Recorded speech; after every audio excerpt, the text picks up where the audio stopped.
Hello. Active Table Editor has a flexible security model based on groups.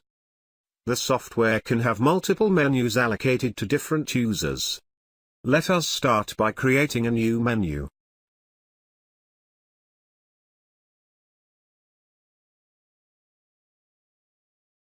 We will call it Test.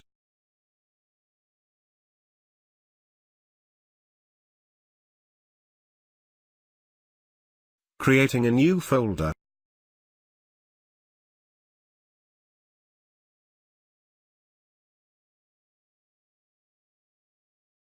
Adding items to the menu.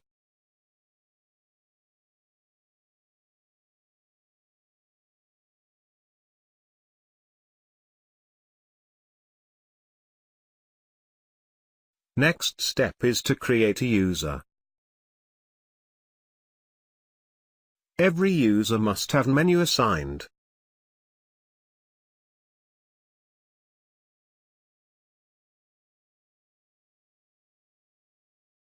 And the last step is to create a group.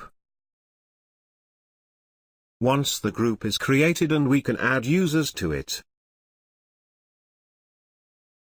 And we can grant users access to items.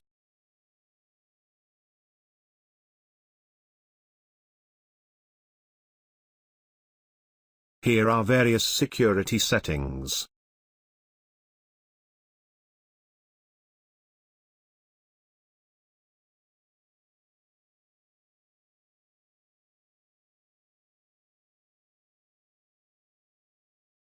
Let us log in as the test user.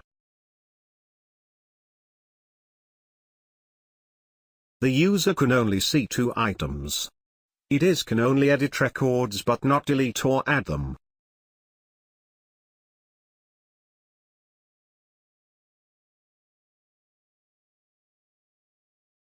Let us have a look at the report.